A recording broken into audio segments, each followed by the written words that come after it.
renewable energy again, the final part. Yeah. Talk about solar and biomass and resources. My sound is duplicating.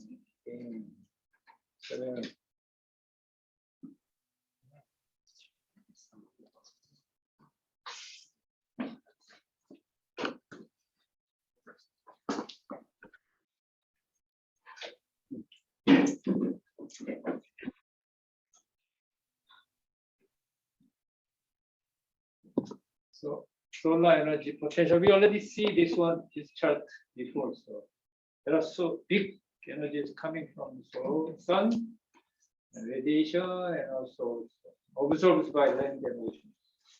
Still it's big. Terawatt could less than % replace all other energy sources. Oh, here is the video.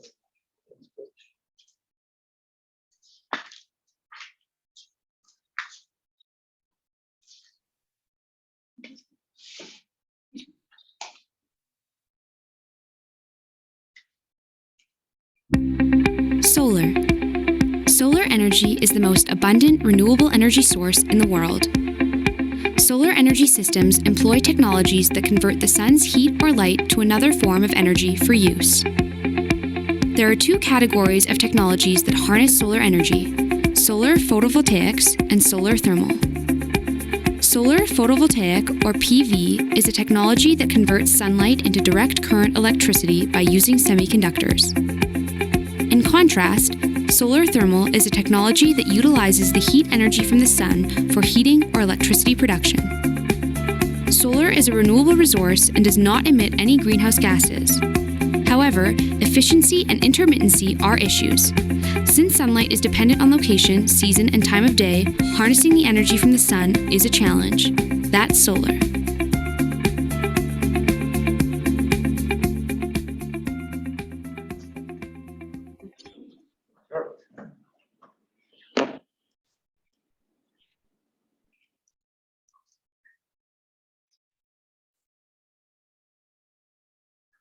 So we can traditionally use for lighting, and also there are heating using passive solar or active solar. It can be an example of passive solar heating. And also there's a concentrating solar thermal energy, something like this one. So they are concentrating by mirrors to some points, so that collecting or concentrating solar thermal to a high temperature, big energy, or lots of like a PV like this. Passive solar, this is very old technology. Sunshine comes into the house. Montana and California should be a good place to maybe to have. But in winter time, it is good.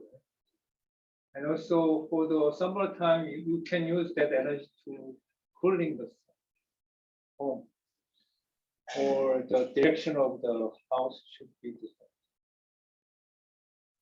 Passive solar design principle through the window, dark surface, and store the heat and circulation and control surface.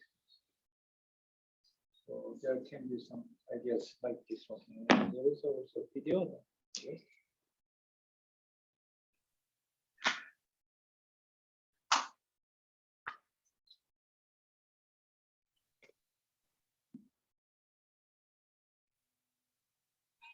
Writing's not that easy, but Grammarly can help. This sentence is grammatically correct.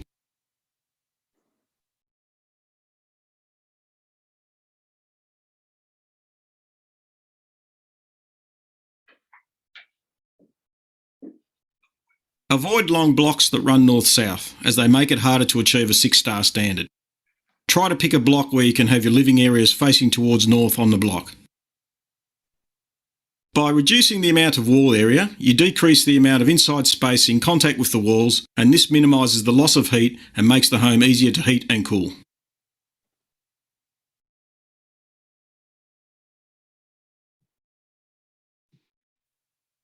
Maximise the sun to living areas by putting them on the north side. It is best to face the utility rooms to the south. This will reduce the need to heat these rooms in winter and provide more natural light. You can see here how to divide your home up into zones to make best use of solar passive design.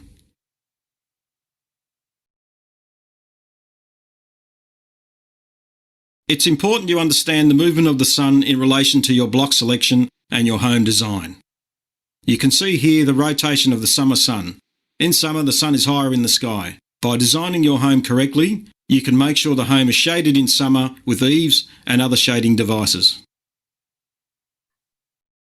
From this view, you can see that the sun is not streaming into the north side windows, keeping the home cool on summer days.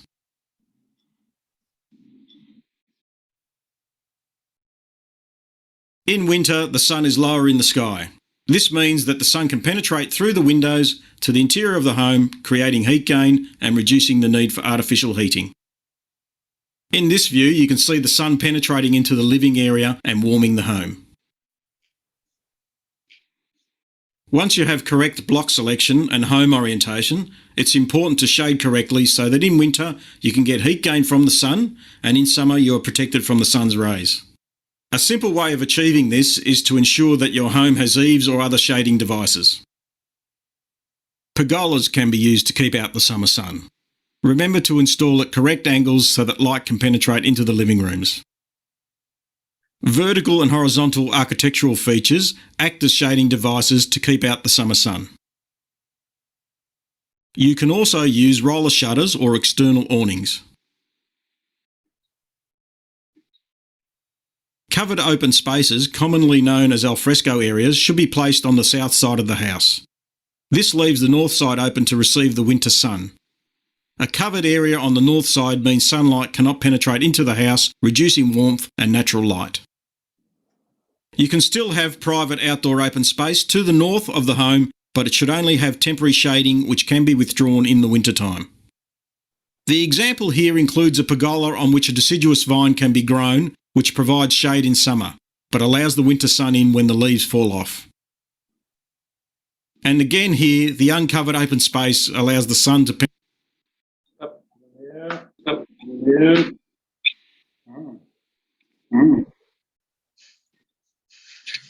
What's wrong with this?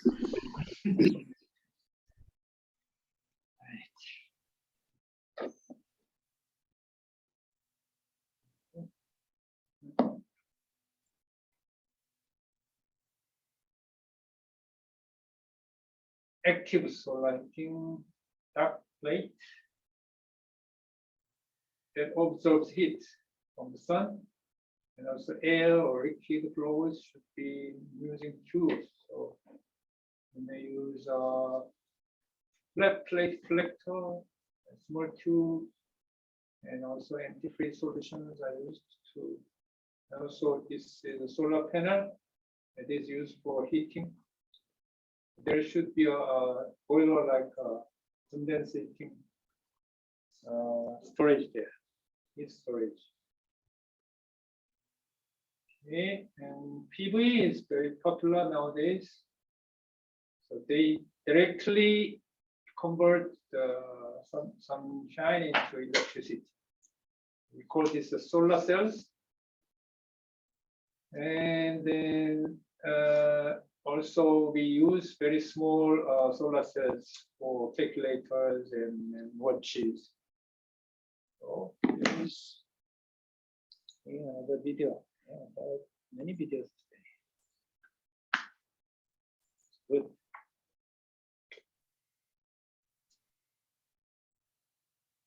저는 그런 생각이 드는 것 같아요. 가서 누군가는 도와야 하지 않을까. 저는 의사고.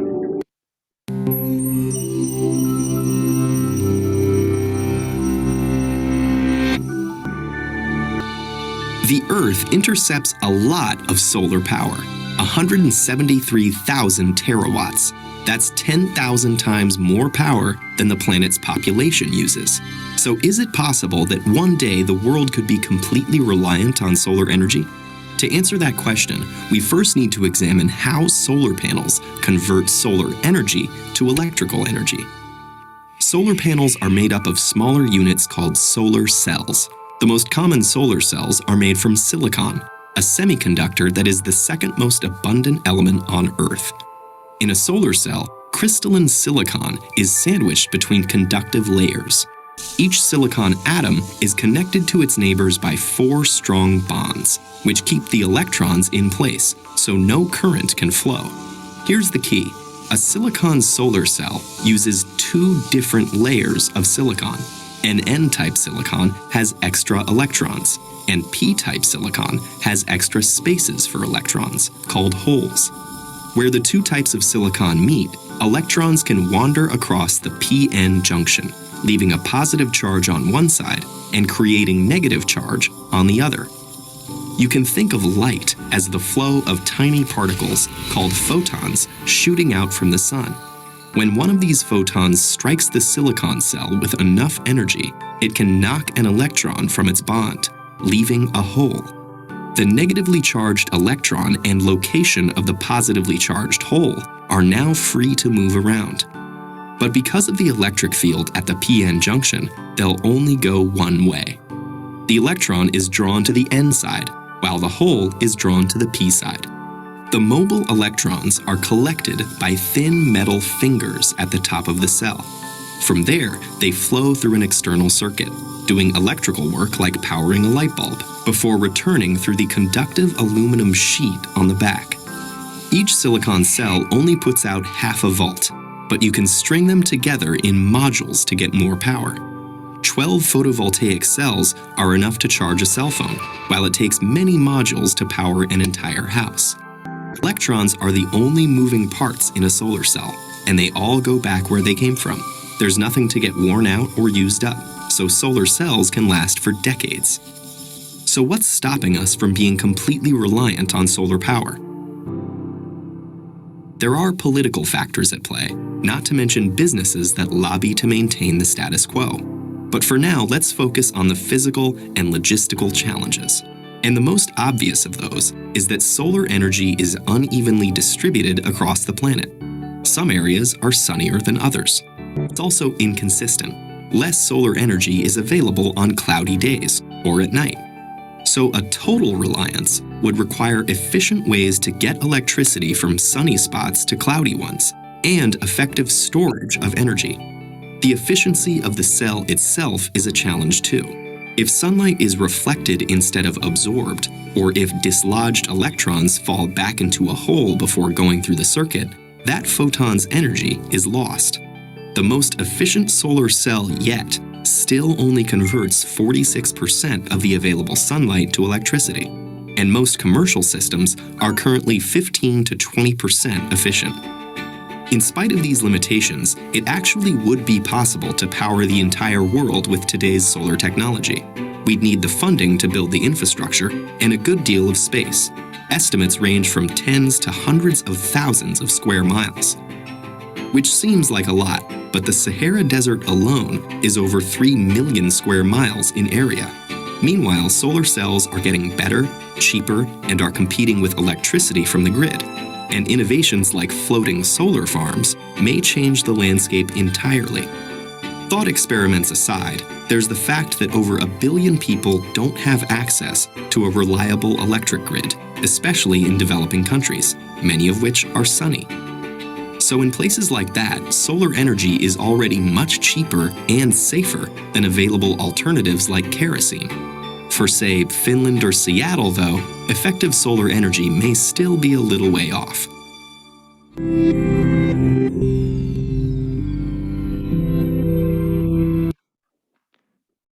So, as you may expect that in your discussion, we need to include the cost of land surface of solar energy. Because the consumers are near the congested area, but land cost is higher in city area. So you need to also, the electricity is coming from the far away. Still there, you need to use a wide area of surface of land. Right?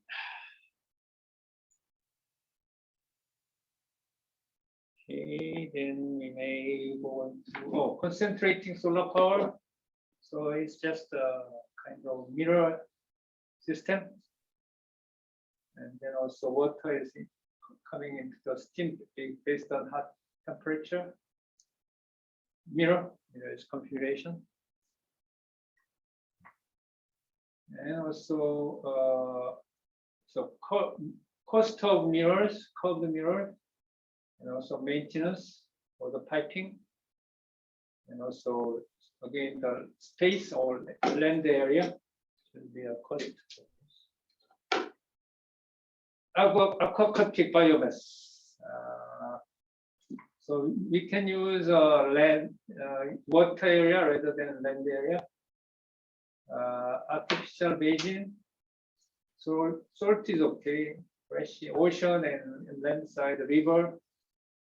Cultivation on coastal area, and also fisheries are interesting. Coupling with water treatment and aquatic biomass, because they can be a feeding fishes. So also it helps to purify the water pollution.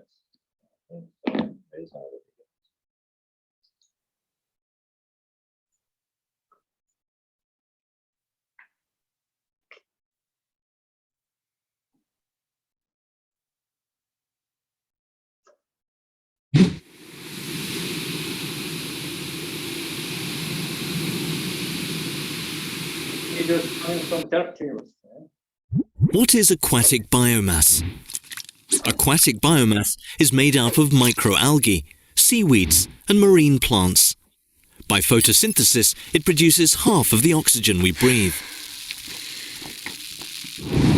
We can use aquatic biomass as a base for many useful things, such as chemicals, inexpensive biofuels, and food, including more valuable omega-3 oils.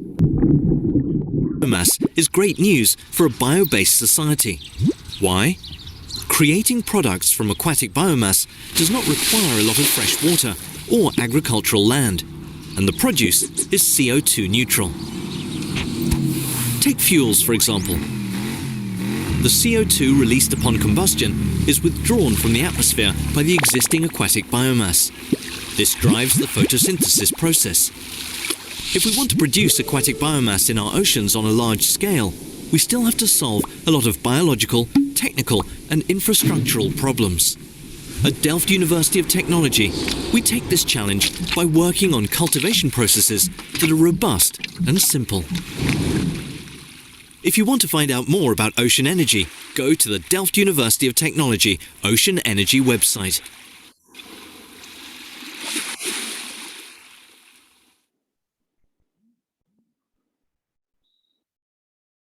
지난번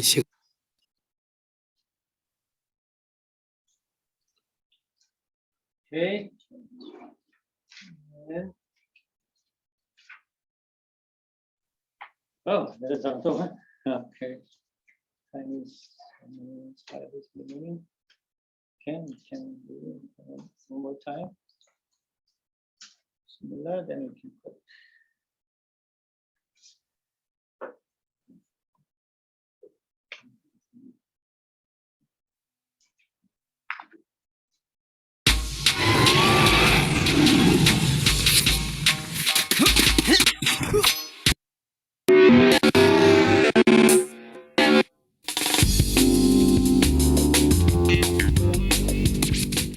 We all need fuel to get around, and as America takes steps to improve our energy security, homegrown fuel sources are more important than ever. The Energy Department is researching one of the fuel sources of the future found here in algae. Have a look at this algae farm. These large man-made ponds are called raceways, and they cultivate a new crop of algae every few weeks. You see, algae, or more correctly, microalgae, are very small aquatic organisms that convert sunlight into energy. Some of these algae store energy in the form of natural oils. Under the right conditions, algae can make a lot of oil that can be converted into biofuels. Algae could potentially produce up to 60 times more oil per acre than land-based plants. Extract that oil, and you have the raw materials to make fuel for cars. trucks, trains, and planes. In the future, anything that runs on gasoline and diesel could also use biofuel from algae. The oil is extracted by breaking down the cell structure of the algae. This can be done by using solvents or sound waves. After the oil is extracted, then it is further processed at an integrated biorefinery, or in the future, refinery. Another great benefit of algae? Consider this. Like plants, algae needs carbon dioxide to grow, and that's good for the environment. It takes CO2 out of the atmosphere, making it a nearly carbon-neutral fuel source. There may even be opportunities to build algae farms next to power plants that use fossil fuels, actually using CO2 exhaust to feed algae ponds. There are over 100,000 different strains of algae. Some grow better in different climates, or in freshwater, saltwater, or even wastewater. So, scientists are testing different algae under many different conditions to find the best strains and develop the most efficient farming practices. While commercial production is still a ways off, algae holds great promise to become a reliable homegrown fuel source to reduce. Right. Slide that. So, comparison table of biofuel. So corn, soybean, canola, jatropha, coconut oil, palm, microalgae. So oil yield is much higher for this. So it's good promise there. That's why we need less area, land area. And the percentage of use in US very small. So there's a big potential. So there's a farm already. Looks like this one, a smaller size and big area. We can use water area too. The ocean or lake, big lake. This one is a project in Korea. So that in ocean place, they put a farm, a big size of farm. They have a devices to collect the seaweed biomass, and processing on board treatment there, and then they can bring those concentrated ones into the land side. Right. Good. Everything is done today. So it's Thursday. Yeah.